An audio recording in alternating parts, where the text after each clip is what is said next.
Unaware he owned the company, signing her $8.4 billion deal, Olivia Caldwell, the glamorous CEO every headline called unstoppable, arrived at the Dallas Gala arm in arm with her lover, ready to celebrate what she thought was the greatest triumph of her life. But across the same golden ballroom, the man she once humiliated, her quiet, ordinary husband she divorced and mocked for being too small for her world, stood silently watching as they raised their glasses. And when her arrogant lover suddenly poured wine on her husband, laughing at the nobody she left behind, the crowd joined in, never realizing the truth. The so-called nobody they ridiculed was the secret billionaire who owned the very company she was begging to impress. But why did he stay silent while they mocked him? What hidden power made the husband she betrayed the unseen owner of her $8.4 billion dream? And when the truth finally exploded in that glittering room, what did he do next that shocked her lover, destroyed her pride, and made the whole city whisper his name? The ballroom at the Ritz-Carlton, Dallas shimmered like it had been built to host gods. Crystal chandeliers floated above men in black suits and women in gowns the color of power.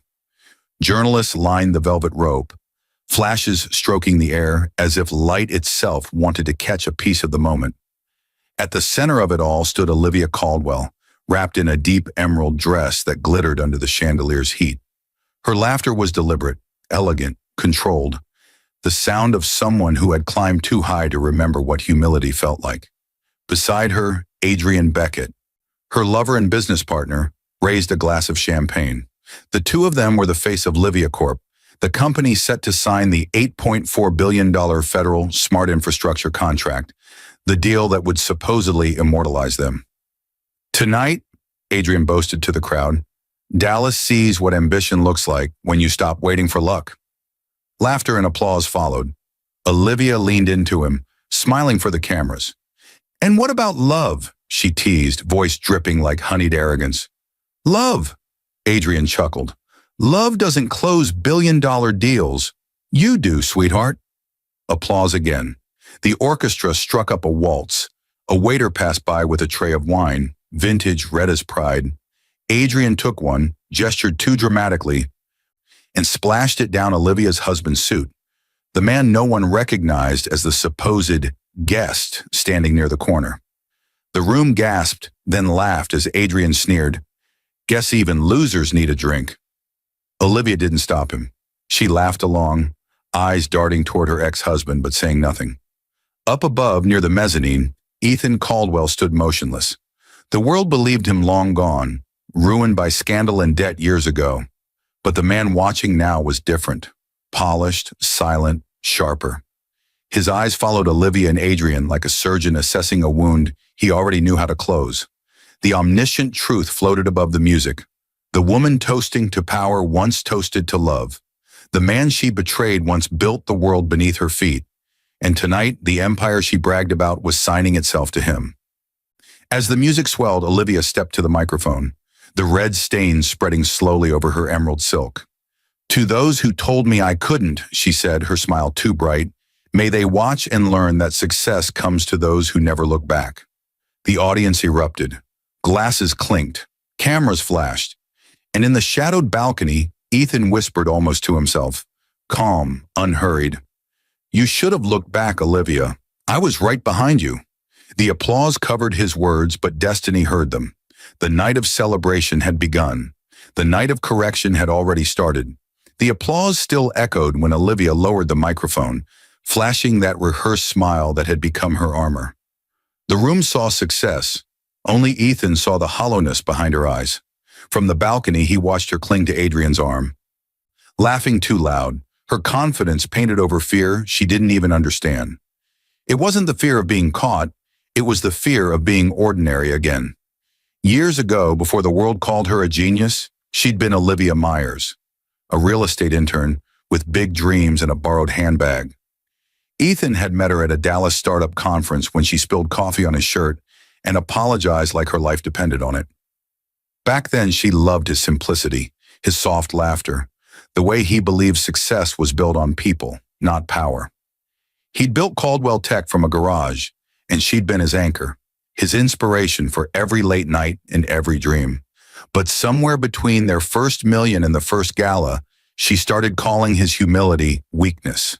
He'd find her staring at luxury magazines, whispering things like, "We deserve more than comfort, Ethan. We deserve envy." He thought it was ambition. It was the beginning of greed. Adrian Beckett had entered their lives through business. Charming, loud, the kind of man who made promises sound like prophecy. Ethan saw him as a partner. Olivia saw him as a mirror reflecting the version of herself she wanted to be. Fearless, untouchable, celebrated. The omniscient truth whispered between their moments even then. The man who builds quietly never hears the applause until it's used to drown him out. It began small. Secret meetings that Ethan brushed off as strategy sessions. A late-night text she claimed was from a client. A business trip extended by market delays. And when Ethan asked if she was happy, she smiled too quickly. "You worry too much," she'd said. "You're the best thing that ever happened to me." But her eyes told another story, one already halfway out the door.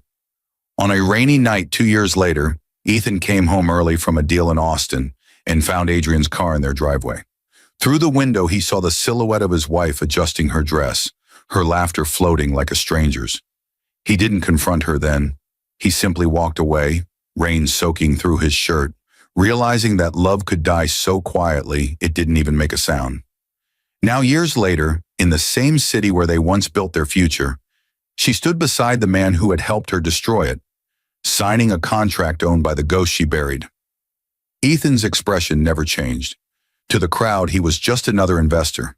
To fate, he was the storm waiting for its cue. Down below, Olivia lifted her champagne again. "To loyalty," she said mockingly, brushing Adrian's sleeve as the cameras flashed.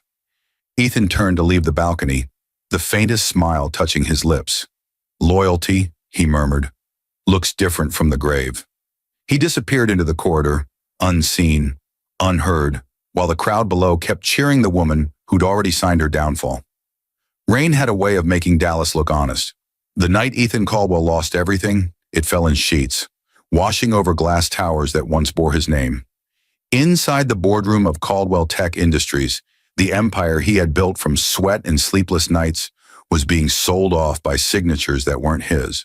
The walls that had once echoed with his team's laughter now buzzed with lawyers reading legal jargon he barely recognized. His name, founder and CEO, Ethan Caldwell, was being quietly replaced by Adrian Beckett, the man he once trusted like a brother. At the head of the table, Olivia sat poised in a black suit, diamond earrings catching the light, pretending she couldn't see the ruin in her husband's eyes. "Ethan," she said softly, not meeting his gaze, "it's for the best. You've been under pressure for months. Let Adrian handle the next phase." He blinked at her, rainwater dripping from his sleeves where he'd rushed from the storm. "The next phase? You mean the one where you erase me from my own company?" Adrian leaned back in his chair, all calm confidence. "Business evolves, Ethan. You built a great foundation, but foundations don't lead. They just hold others up." Ethan's hands tightened around the pen lying before him. He didn't sign the papers. But somehow his signature appeared on the contracts anyway. That night, the world believed he'd agreed to a merger that stripped him of ownership. By morning, the media called it a strategic withdrawal. In truth, it was betrayal printed on letterhead. When he returned home, Olivia was packing her jewelry into velvet boxes. "Don't look at me like that," she said. "You were too good for business, too slow, too trusting. Adrian understands how to play the world you built." He stood silently in the doorway, rain dripping from his coat, his voice barely a whisper. "And you understand how to burn what you couldn't create." She didn't answer. She didn't need to. The sound of the suitcase zipper was answer enough. Days later, his company gone, his marriage dissolved. Ethan moved into a one-bedroom apartment on the east side of Dallas. He slept on a couch, stared at blank walls, and ate whatever was cheapest. It wasn't pity that followed him. It was silence, until the day a knock came on his door. Grace Holloway stood there, drenched from the rain, holding 2 grocery bags. She'd been his housemaid once before Olivia fired her to cut costs. She didn't flinch when she saw how far he'd fallen. "You forgot to eat again," she said gently, placing the bags on the counter. "I can't pay you anymore, Grace," he murmured. "I didn't come for payment," she replied, eyes steady. "You once paid my mother's hospital bill without telling me. I don't forget kindness." For a long time, Ethan said nothing. Then quietly, "You should run from people like me. I lose everything I touch." Grace smiled faintly. "Then maybe you've been touching the wrong people." In that quiet apartment, with nothing left to his name, a new kind of foundation began, built not from wealth, but from loyalty. And though Ethan didn't know it yet, that night wasn't the end of his story. It was the blueprint of his resurrection. The city woke slowly the next morning, but in Ethan Caldwell's apartment, dawn had no meaning. He sat at the small kitchen table surrounded by unpaid bills and a half-open laptop, staring at numbers that once sang to him. Across from him, Grace Holloway was already cleaning, humming softly, moving with a calmness that seemed foreign to the room. "Eat something," she said, setting down a plate. "I'm not hungry." "Then at least pretend. Pretending is how we survive." Her tone wasn't pity, it was discipline. Ethan lifted his gaze. She'd been a maid once, yet she spoke with quiet command. He saw in her something Olivia never had, steadiness without ego. That afternoon, she noticed a stack of old flash drives on the shelf. "What's this?" "Blueprints, my patents, the algorithms Beckett stole." She sat beside him, scrolling through the files. "You could start again." He laughed bitterly. "With what?" "My name's poison now." "Then don't use your name," she replied. "Start under another. Let the world forget you before you return." Her words planted a seed. Over the following weeks, Grace helped him set up a new email, a hidden bank account, and a quiet company registered under a borrowed identity. Evermark Holdings? She typed the name herself. "Evermark?" Ethan asked. "It means every mark leaves a trace, even the ones people try to erase." They spent long nights building spreadsheets, pitching silent proposals through intermediaries. Grace handled logistics. Ethan handled code and vision. They lived on instant noodles and black coffee, but the spark of creation returned. Across town, Olivia's star burned bright. Magazines called her the visionary of Dallas. She gave interviews about strategic innovation, never mentioning the husband who built the empire she was riding. Every photo of her with Adrian carried the same caption: "Power Couple of the Year." Grace watched one of those interviews on a small television in the corner. Olivia's smile was dazzling, but her eyes were restless. "She doesn't look happy," Grace murmured. "She's winning," Ethan said flatly. "She's surviving," Grace corrected. "There's a difference." Months turned into a year. Evermark quietly acquired 2 failing tech startups, then 3, then 7. Each time, Grace found loopholes, Ethan found potential, and the network grew, anonymous, invisible. One night, Grace looked over the financials. "You're rebuilding faster than before." Ethan closed his laptop. "Not rebuilding, rewriting. This time, I'm the ghost in their machine." He walked to the window, watching the lights of Dallas glitter like false stars. Somewhere out there, Olivia was attending another gala, shaking hands, kissing cameras, believing the world belonged to her. The omniscient truth drifted through the silence. Every empire built on deceit carries its own timer. Grace approached, holding a steaming mug. "You'll get everything back." "No," he said quietly. "I'll take only what they stole, and I'll make them thank me for it." Outside, thunder rolled across the skyline. Grace didn't flinch. She'd already learned that storms were how the sky rewrote itself. In that moment, Evermark Holdings wasn't just a company, it was a quiet declaration of war. Success looked different when it started to rot. From the outside, Olivia Caldwell and Adrian Beckett were the picture of triumph, their faces on magazine covers, their mansion glittering above the city, champagne waiting in every room. But behind the heavy curtains and the curated smiles, something had begun to decay. Adrian had grown careless. Nights filled with brandy and arrogance blurred his judgment, and the man who once charmed investors now barked orders at everyone, including Olivia. He liked being photographed beside her, but he liked being in control more. When she suggested expanding their new project, he laughed, that cruel laugh that sounded like applause twisted into mockery. You've got your name, Liv. Let the men handle the math. She smiled at the cameras that weekend, but in private she poured herself another drink and stared at her reflection. The woman who once believed she could have everything now realized she was only an accessory in her lover's empire. The same arrogance she had despised in her husband had found a new home right beside her bed. The media still called them the power couple of Dallas, yet behind closed doors, they barely spoke. Adrian's late nights turned into secret mornings. He arrived smelling of perfume that wasn't hers, and when she asked questions, he shrugged. We're business partners, not teenagers. In another part of the city, Ethan Caldwell scrolled through the same headlines, expression unreadable. Grace sat beside him, working quietly, her laptop filled with Evermark Holdings reports. You see this? She asked, showing him a news piece about Livia Corp's overstretched expansions. They're bleeding cash behind the glamour. Ethan nodded. That's how pride works. It eats first and starves later. Through subsidiaries, Evermark had begun buying the supply chains that Livia Corp depended on, one quiet acquisition at a time.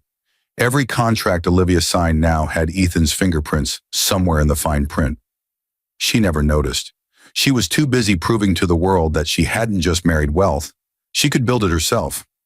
At a gala in Washington, she stood under white lights, addressing an audience of investors. We built this company from courage, she said. We don't rely on ghosts of the past. In the front row, a journalist whispered to another, she means her ex-husband, the one who disappeared. The crowd chuckled. Adrian smirked beside her. Olivia smiled on cue, but her hand shook slightly as she lifted her glass. Somewhere she could feel those ghosts breathing. Back in Dallas, Ethan and Grace watched the broadcast in silence. The room glowed only by the light of the screen. Grace glanced at him. You could ruin her tonight. Ethan's reply was calm, almost kind. Not yet. When pride is at its peak, destruction becomes mercy. The omniscient truth settled in the air like dust. The empire Olivia built on betrayal was already owned by the man she betrayed. She just hadn't been told yet. That night, as Adrian slipped into bed beside her, smelling of someone else's perfume, Olivia turned away and whispered into the dark, I'll never let another man break me. She didn't know she already had. By the end of that summer, the mansion felt colder than ever. Adrian Beckett had stopped pretending to love anyone but himself. He moved through their home like a king surveying territory, barking orders, dismissing staff, and drinking until dawn. Olivia tried to hold on to the image she had created, the perfect businesswoman, the celebrated CEO. But every day it slipped further from her grasp. At the breakfast table, she scrolled through news alerts, her heart tightening. Livia Corp's stock had dipped again. Investors were pulling out. 2 of their key suppliers had just restructured under new ownership, and no one could trace who owned them now. It's a temporary correction, Adrian said, not looking up from his phone. Olivia frowned. A correction doesn't explain why our logistics partner suddenly refuses to extend credit. He smirked. They'll come around. They always do when they realize who they're dealing with. But they didn't. The next week, another contract collapsed. Then another. Something unseen was dismantling their empire from beneath. Yet every signature, every paper trail looked clean. Across the city, in a quiet office on the 13th floor of an old brick building, Ethan Caldwell watched the numbers fall like dominoes. Grace sat across from him, laptop open, expression calm. Evermark now holds 70% of their production pipeline, she said. By next quarter, we'll own it all. Ethan nodded slowly, eyes never leaving the screen. No noise, no celebration. Let them believe it's coincidence. At night, when the city slept, he replayed the past in fragments. The boardroom, the betrayal, Olivia's laughter echoing through glass halls. It no longer hurt. It only reminded him of why he built Evermark, not out of anger, but precision. Meanwhile, Olivia's nights were filled with fights and paranoia. Adrian returned later, often drunk, sometimes smelling of other women. When she confronted him, he laughed in her face. You think I owe you loyalty? You taught me everything I know about betrayal. She slapped him. He didn't flinch. You're losing control, Liv, he said, voice cold. Maybe you need someone who actually knows how to win. The next morning, she stood before the mirror, makeup perfect, tears dried before they could fall. Her reflection looked flawless, but her eyes betrayed exhaustion. Behind the glamour, the cracks had begun to show. Reporters noticed too. A journalist whispered during an interview, "Is it true your husband left you for your business partner?" She smiled for the cameras, but inside panic gnawed. In the quiet office downtown, Grace typed another report. "You're close, Ethan. Another few months and they'll be ours." Ethan stared out the window at the city lights, his voice low. "Not ours. Hers. When it ends, I want the world to remember her name only as a warning." He turned back to Grace. "Prepare the federal contract proposal. Let Livia Corp win it. That will be the last rope they hang themselves with." She nodded, understanding the unspoken strategy. Pride always finishes the job better than revenge ever could. In their mansion, Olivia poured herself another drink, unaware that every glass she raised was a toast to her own undoing. The night of the signing felt like destiny wearing perfume. Reporters packed the marble lobby of the Hilton Grand Ballroom in Washington, D.C., flashes bursting like fireworks as limousines lined the driveway. Olivia Caldwell stepped out first, her silver gown catching every flash, the press shouting her name as if she were royalty. Her lover and business partner, Adrian Beckett, followed behind, waving to the crowd like a man born for cameras. They looked untouchable, two faces framed by money and ambition. The world saw the perfect couple. The truth was uglier. Adrian had been drinking since afternoon. His smile was too wide, his words too smooth. He whispered in Olivia's ear as they climbed the red carpet. "Smile bigger, Liv. You don't look like a billionaire yet." Inside, chandeliers glowed like captured suns. Livia Corp banners hung from the balcony, the company logo printed over every glass and napkin. The crowd glittered with senators, journalists, and business magnates. Tonight was the night they would sign the $8.4 billion federal smart infrastructure deal, the one that would make Livia Corp a legend.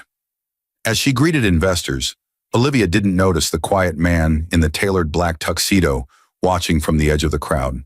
He looked like another dignitary, calm, expressionless, but his eyes never left her. Ethan Caldwell had arrived. No one recognized him under the new identity. Michael Everett, CEO of Evermark Holdings, the company partnering with Livia Corp for the historic deal. From across the hall, Grace Holloway stood near the stage in an elegant navy gown, her badge reading Evermark Operations Director. She gave a small nod to Ethan. Everything was ready. When the band paused for the opening toast, Adrian seized the microphone. "To progress," he shouted, "and to the woman who proves ambition has no limits." He turned dramatically, splashing red wine from his glass. The dark liquid struck Ethan's sleeve, deliberate, mocking. Laughter rippled through the room.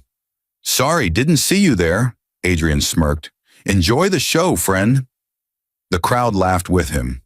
Olivia joined in, unaware of what she had just witnessed. Grace's hand tightened around her clutch, but Ethan didn't flinch. He simply looked down at the stain, then up at the man who had once stolen his world. The omniscient truth pressed through the air. The man they humiliated was the owner of everything they celebrated. At 8:30 sharp, the announcer called for the signing. Olivia and Adrian took their seats, pens poised over embossed contracts. Across the table, Ethan signed first, his signature precise. Adrian leaned forward, confident. "A pleasure doing business, Mr. Everett," he said, extending a hand. Ethan shook it lightly. "The pleasure's mine, Mr. Beckett. You've worked very hard for this." He glanced briefly at Olivia. She smiled, unaware that the document beneath her hand contained the clause that would soon erase her entire empire. The orchestra began to play. Cameras flashed. Glasses clinked. Olivia whispered to Adrian, "We did it." Up above, Grace exhaled slowly. Ethan's gaze never left the paper as she signed her name. In that exact moment, fate sealed itself in ink. The contract that made her a legend also made her a ghost. Ethan leaned toward Grace and said quietly, "Let them celebrate. The applause will sound sweeter when they realize who it was for." The orchestra's final note hung in the air as champagne flutes rose high, cameras flashing in bursts of gold. Adrian draped an arm around Olivia, grinning at the photographers as if the night itself belonged to him. The MC's voice echoed across the ballroom. Ladies and gentlemen, history has been made. Livia Corp and Evermark Holdings, partners in a revolutionary $8.4 billion deal that will reshape the nation's infrastructure. The applause rolled like thunder. Olivia smiled for every camera, radiant in her silver gown. Somewhere deep inside, she felt that trembling relief that comes only after conquest. She turned toward the man she thought was simply another investor, Mr. Michael Everett, and lifted her glass. To our partnership, she said brightly. Ethan met her eyes for the first time in years. His voice was calm. To partnerships built on truth. Adrian laughed, leaning toward a nearby senator. He talks like a preacher. Then, in a blur of arrogance and wine, he swung his glass too wide. The crimson liquid splashed directly onto Ethan's suit. Gasps fluttered through the room. Someone stifled a laugh. Guess I can't help myself, Adrian joked loudly. Bad aim. Olivia's laugh came a second too late, brittle at the edges. Around them, the photographers began to whisper. Ethan simply took a napkin from the table, dabbing the sleeve, his composure unbroken. He set the glass down carefully, then turned to face them fully. You never could aim straight, Adrian, he said quietly. The voice carried across the room with uncanny clarity. Adrian blinked. What did you say? Ethan reached up and removed his glasses. The noise in the ballroom stopped. Olivia froze, her breath catching. The years hadn't changed him entirely.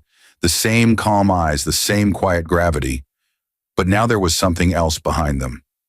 Distance, control. You look surprised, Olivia, he said softly. You shouldn't be. No one moved. Adrian's grin faltered. You can't be. Oh, but I am. Ethan straightened, the formality of his voice returning. Ethan Caldwell, owner of Evermark Holdings. A ripple of disbelief cut through the room. Reporters rushed forward. Flashes exploded like lightning. Olivia's hands shook, the champagne trembling in her grip. You're lying, Adrian hissed. Ethan looked to the officials at the table. The documents are real. You signed them yourselves. Clause 14B, liquidation upon breach of disclosure. He nodded to Grace. She stepped forward and handed the federal representative a folder thick with proof. Falsified statements, hidden accounts, compliance forgeries. You triggered it months ago, Ethan continued, his voice steady. Tonight you transferred 78% of Livia Corp to Evermark. Gasps turned to murmurs. Murmurs turned to a rising chaos of questions. Olivia's lips parted, but no sound came. Adrian slammed his fist on the table. You tricked us, Ethan's reply was almost gentle. No, I gave you what you wanted. You built this empire on lies. I simply let the truth shine for me. Olivia staggered back, her hand finding the edge of the table. The red wine stain on Ethan's sleeve glowed under the chandeliers, a quiet echo of every humiliation she'd ever dealt. Grace stood silently beside him, watching the scene unfold. Security moved toward the stage as photographers shouted questions. The senator's voice wavered over the microphone. Ladies and gentlemen, perhaps we should... Ethan turned to leave, but paused beside Olivia. You once said success comes to those who never look back, he murmured. You should have looked. He walked out through the stunned silence, flashes still bursting behind him. In that moment, the woman who thought she owned the night realized it belonged to the man she tried to erase. By morning, Dallas woke to chaos. The story had outrun the night, flooding every screen and newspaper in America. Headlines screamed in bold, Ethan Caldwell returns, secret owner of 8.4B deal. Stock tickers trembled, talk shows buzzed, and in every cafe conversation, his name was spoken like a resurrection. In the Caldwell penthouse, Olivia sat frozen on the edge of her bed, still wearing the silver gown from the gala. Her phone buzzed endlessly, calls from investors, reporters, even family, but she couldn't move. The glitter from her dress caught the light of dawn, mocking her. On the TV, the replay played again. Ethan removing his glasses, saying her name like a verdict. Downstairs, Adrian paced, his tie half undone, a bottle of whiskey in his hand. It's temporary, he barked. The contract can be contested. We'll sue him, block the clause, do something. Olivia didn't answer. She stared at the window, her reflection pale against the skyline. He didn't trick us, she whispered. He planned this years ago. Adrian slammed the glass onto the table, shattering it. Then we fight back. I won't let him ruin me.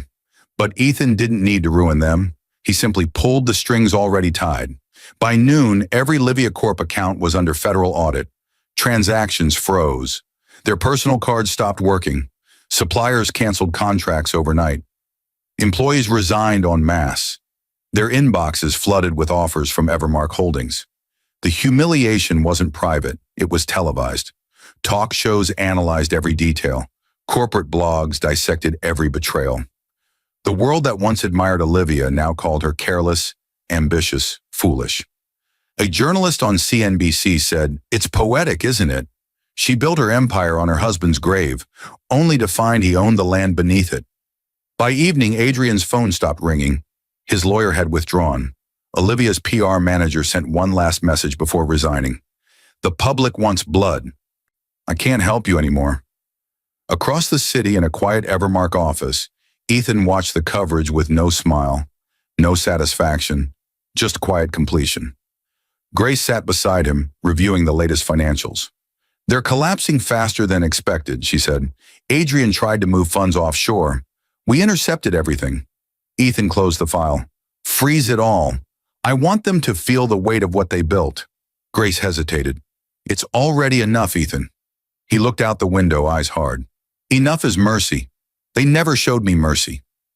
That night, Olivia received a single envelope delivered to her door. No return address, just her name written neatly in ink. Inside was a single photograph, her wedding day, her hand in Ethan's, both of them laughing under a shower of rice and sunlight. Beneath it, in the same ink, 4 words: "The foundation remembers everything." She dropped the photo, tears blurring her vision. The walls of the penthouse that once smelled of champagne now felt like a tomb. Meanwhile, Ethan sat in his quiet apartment, untouched by celebration. Grace brought him tea, studying his face. "What now?" He exhaled slowly. Now it's time for them to meet the 15 layers of truth they buried, one for every lie they told. The news that night showed a helicopter hovering over the Caldwell mansion. Reporters stood outside as foreclosure notices were served. The empire of glass and greed was cracking from within. In one day, the woman who mocked him lost everything. The man they called ruined had just begun. The days that followed were not loud. They were surgical. Ethan Caldwell didn't rush his vengeance. He unfolded it like a map already written. Every morning, a new crack appeared in Olivia and Adrian's world. First came the financial guillotine. Banks froze their accounts pending audit. The credit cards that had once purchased art and champagne were declined at restaurants. Their CFO vanished overseas, taking what little cash remained. Olivia stood in her office, surrounded by silent phones and blank computer screens. When she tried to call for help, the line returned only static. Then came the media trial. Within 48 hours, Evermark's communications team released a quiet press statement. "Integrity sustains innovation." No names, no accusations, just those 3 words. Yet every network played Ethan's photo beside Olivia's headlines. Pundits debated betrayal. Stock analysts called her reckless.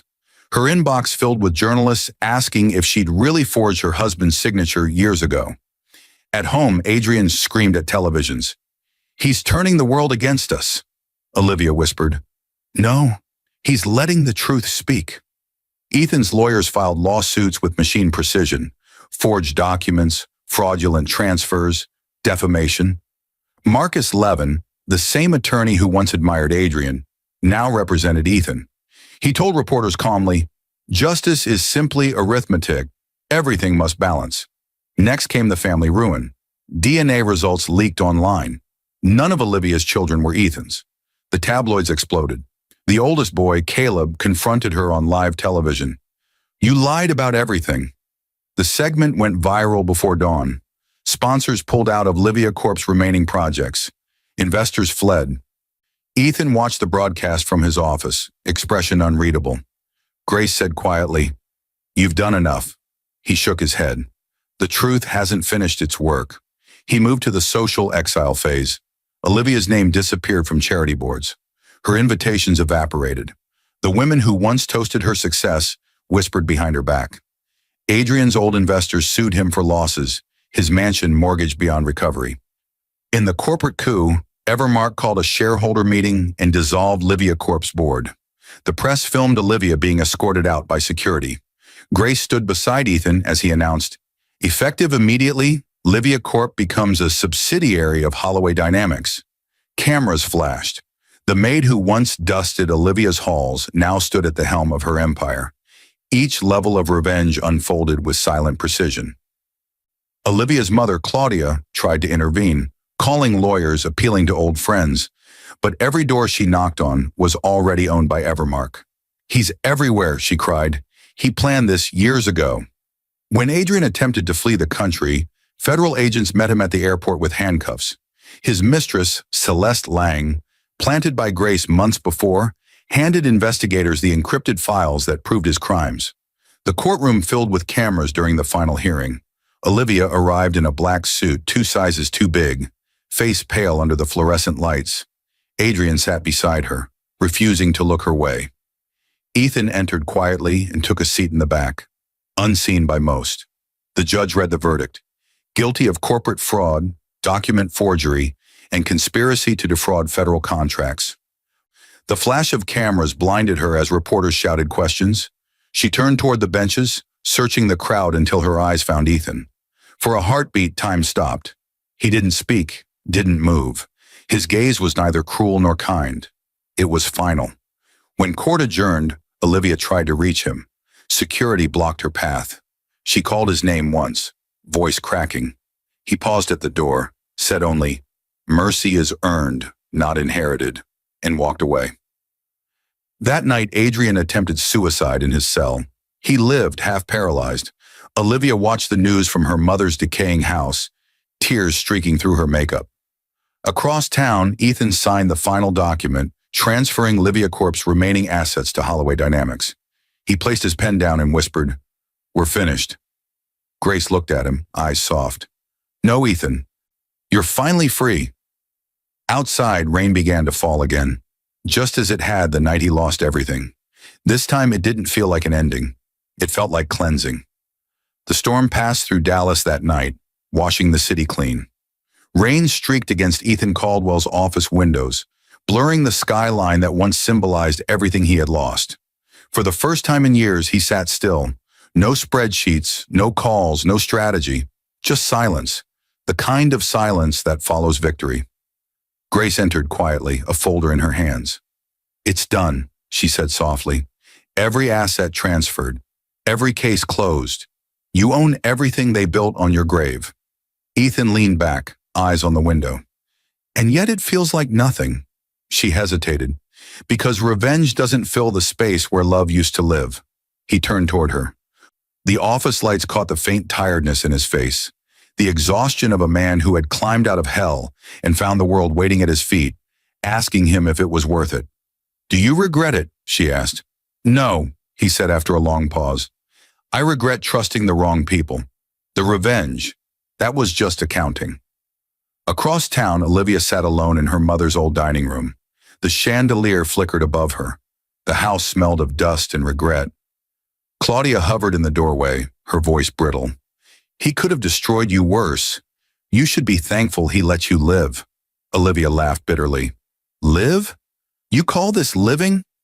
She pointed to the stack of unpaid bills, the foreclosure notice, the tabloids calling her the woman who lost $8.4 billion. "He took everything, Mom, even the air in my name." Her mother's eyes softened. "Maybe you gave it away long before he took it." In a prison infirmary, Adrian lay motionless, one side of his body paralyzed. The news played faintly on a small television. The anchor's voice was sharp. Ethan Caldwell, once betrayed businessman, now one of the most powerful figures in American finance. Adrian turned his head slowly toward the ceiling and whispered, "He won." Ethan stood later that evening by the balcony of his penthouse overlooking the city, holding a glass of water instead of wine. Grace joined him, her presence grounding, real. "You could rebuild the world with what you own now," she said. He shook his head. "No more empires. Empires rot. I'll build something smaller, something that remembers where it came from." Grace smiled faintly. And what will you call it? He glanced at her. The Holloway Foundation. After the woman who taught me that loyalty doesn't need applause. Her eyes glistened. You mean that? Ethan nodded. Everything I own now exists because someone believed I still could. Lightning flickered over the skyline, illuminating the rain-soaked streets where his life had once fallen apart. He placed his hand over hers. You were the only person who saw me when I had nothing. The world saw power, you saw pain, and you stayed. She squeezed his hand lightly. You would have done the same. He smiled for the first time in years. I did, just later than I should have. As they stood in silence, the omniscient truth lingered in the room. Revenge had ended, but justice had only just begun. For every lie, he had written a truth. For every betrayal, he had left a legacy. And for the first time, Ethan Caldwell was finally done being angry. Across the city, Olivia opened her window, rain spilling onto the floor. She whispered into the night, Ethan, I was wrong. The wind carried her words nowhere. Some apologies arrived long after the world has stopped listening. Ethan turned from the balcony and looked toward Grace. Tomorrow, he said quietly, we start something new. That night, the man once broken by betrayal slept peacefully. The rain kept falling, not as a storm, but as forgiveness. The courthouse smelled of rain and marble when Ethan Caldwell saw her again. Months had passed since the verdict, but time had not been kind to Olivia Caldwell. She stood in the visiting room of a low-security facility, dressed in plain gray, her hair no longer gold, but the color of dust. The woman who once commanded boardrooms now waited for guards to unlock a door before she could breathe freely. Ethan entered quietly, flanked by silence. He looked different too, still precise but lighter, like a man who had set down a weight no one else could see. Grace had urged him not to come. Closure doesn't always need witnesses, she'd said, but he came anyway, not for closure, just for truth. Olivia rose slowly when she saw him. You actually came, she said. Her voice cracked on the word actually, as though she had expected to remain a ghost in his memory.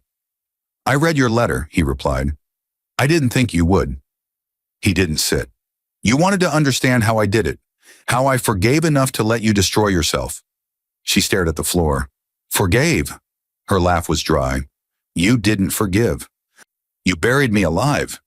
He stepped closer, the quiet in his voice cutting sharper than anger. No, Olivia, I just stopped bleeding for you. The rest, you did on your own. She sank back into her chair, covering her face with trembling hands.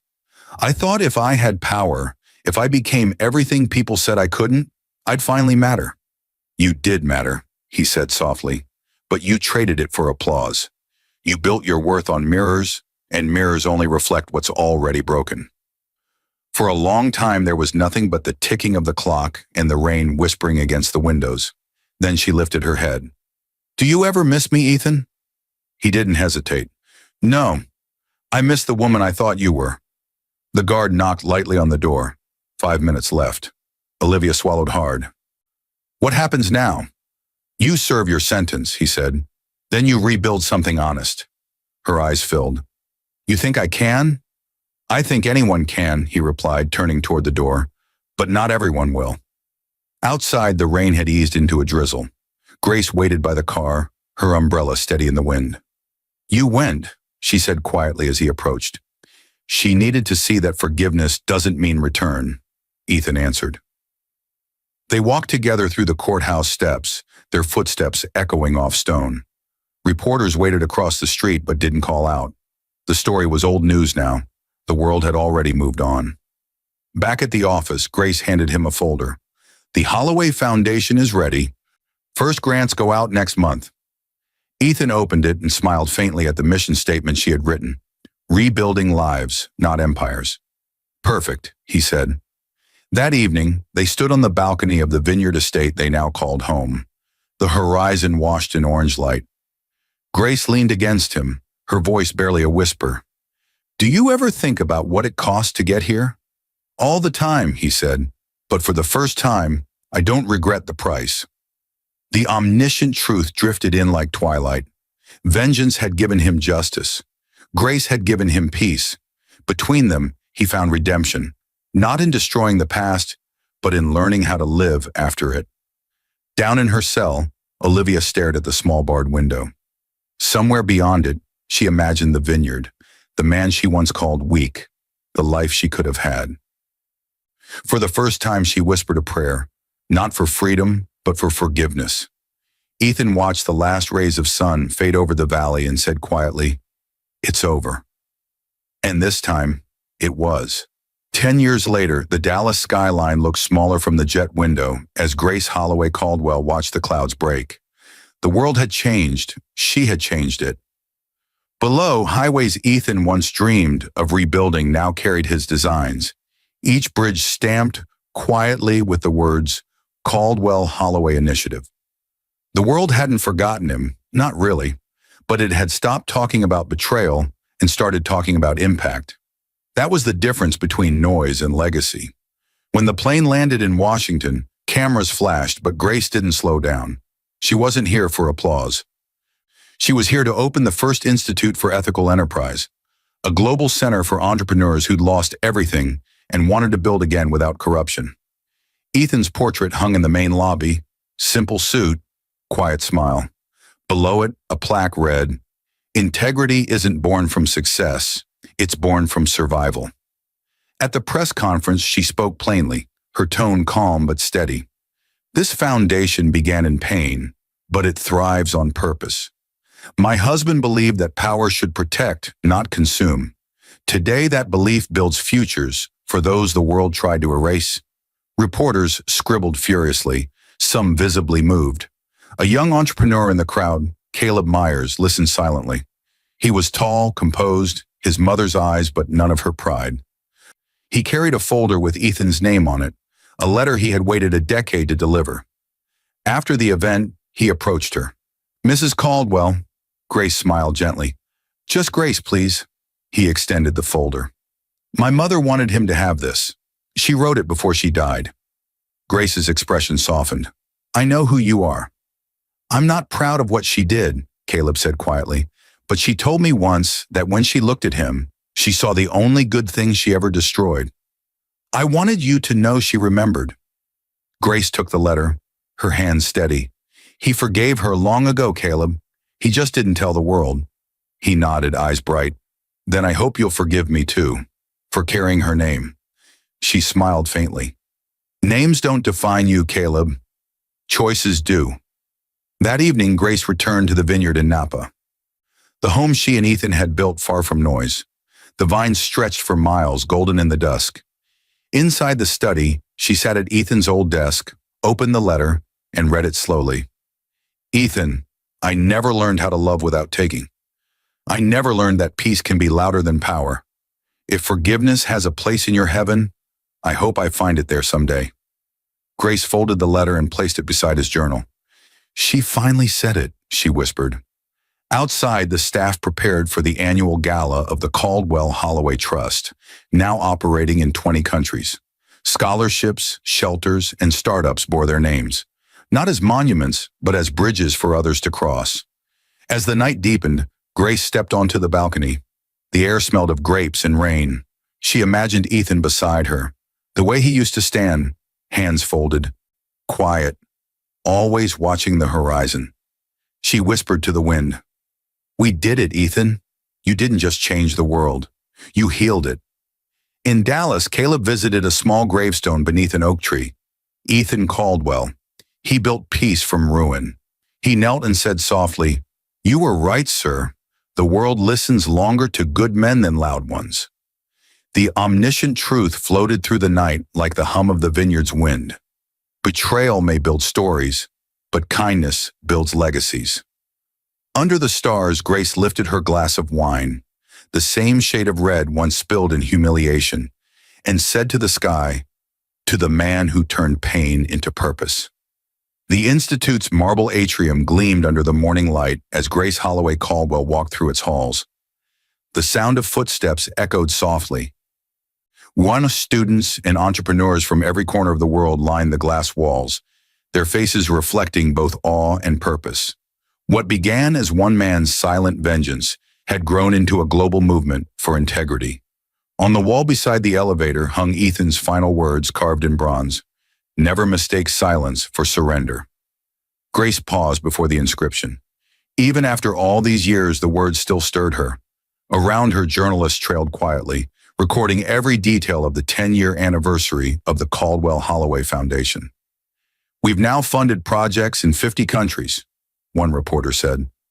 What do you think Ethan would say if he saw all this? Grace smiled, her voice calm. He'd probably say, about time. Laughter rippled through the small group, but her eyes shone with memory. Ethan never wanted a monument. He wanted a mirror, something that would remind the world what honesty looks like when no one's watching. That evening, she hosted a private mentorship session in the Institute's glass auditorium. Young founders filled every seat, notebooks ready. At the center sat Ella Myers, Olivia's daughter, the journalist who once exposed corporate corruption across Texas. Grace had personally invited her. Ella spoke softly when called upon. I grew up hearing half-truths about him. But when I started researching his foundation, I realized the story wasn't about revenge. It was about redemption. Grace nodded. Exactly. Revenge ends stories. Redemption begins them. The audience went silent. For a moment, all that could be heard was the quiet hum of the lights. Outside, the city shimmered in the reflection of the glass walls. Tall buildings built on ethical codes the foundation had written. The world had changed, slowly but deeply. Corporations now cited the Caldwell principles in contracts and boardrooms: transparency, accountability, empathy. Ethan's ghost lived in every clause that protected fairness. Later that night, Grace walked the empty corridors alone. On her desk lay hundreds of letters, thank yous from people whose lives the foundation had rebuilt. She picked one at random and read, I was left bankrupt after my partner betrayed me. Your grant gave me a second chance. Because of you, I forgave him and started again. Grace set it down, emotion filling her chest. He'd have loved that one, she whispered. In the main hall, a new portrait had been unveiled, Ethan and Grace together, standing on the vineyard balcony. Beneath it, a quote from Grace read, Power rebuilt with purpose outlives power built with pride. At the evening gala, Caleb Myers took the stage beside her, now a respected attorney. Mr. Caldwell once told my mother that truth would finish what deceit began, he said. Today, that truth built this foundation. Applause thundered through the hall. Grace rose, her voice gentle but resolute. We stand on the shoulders of a man who proved that wealth means nothing without wisdom. If he were here tonight, I think he'd ask each of you not to thank him, but to continue. When the music began and the lights dimmed, she slipped out quietly onto the balcony overlooking the city. The stars above Dallas glowed faintly, the same stars she and Ethan had once stood beneath. She whispered, You were right, Ethan. Silence really does last longer than applause. The omniscient truth spread like wind across the skyline. Some legacies are shouted into history. Others are whispered into eternity. Grace lifted her gaze, feeling the cool air against her skin, and smiled. The world finally understood what Ethan had known all along. His silence was his greatest power. Years later, the vineyard was quieter than ever. Time had thinned the vines but thickened their sweetness, and the hills rolled gold beneath the evening sun. The air smelled of rain, memory, and grapes ripening under a patient sky. Grace Holloway Caldwell sat on the porch with a shawl over her shoulders, the same view she and Ethan had shared countless sunsets ago. The Institute thrived without her daily hand now. Caleb Myers had taken the helm, steering its programs into new countries, mentoring others with the same calm precision Ethan once carried. Ella ran its journalism branch, teaching the art of truth-telling. Together, they made certain that the Caldwell principles never faded into decoration. Each month, they sent her reports. She read them slowly, tracing every line with a frail finger. Africa partnership successful. Latin America expansion approved. Ethics curriculum now taught in 400 universities. Every sentence felt like a heartbeat from a future she and Ethan had built out of ruin. That evening, a soft knock sounded. Caleb stepped onto the porch carrying a bottle of vineyard wine. It's the anniversary, he said quietly. Thought we should toast him. Grace smiled, eyes bright. He'd have hated a fuss. Caleb poured 2 glasses anyway. Maybe, but he'd have liked that we remembered. They clinked glasses, the wine catching the last of the light. To Ethan, Caleb said. Grace lifted hers, voice barely above a whisper. To the man who taught the world that kindness outlives revenge. After Caleb left, the sky turned violet. Crickets began their hymn. Grace opened Ethan's old journal, its pages soft from years of rereading. On the final page, written in his careful hand, were the words, "When I am gone, let the vineyard speak for me. Every vine began with something broken, and still it bears fruit." She closed the book and rested her hand on it. "It still does, Ethan," she murmured. "Every single season." Later, as the moon rose, she felt her breath grow lighter. The night wind slipped through the open door, carrying the scent of earth and grapes. She leaned back in her chair, eyes on the oak tree where he was buried, and smiled.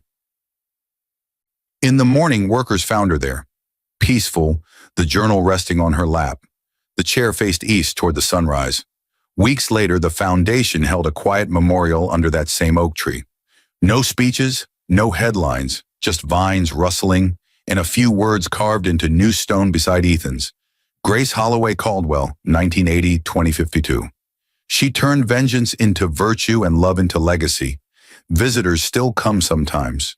They walk through the rows of vines, pause at the twin stones, and whisper the line engraved at the vineyard's gate.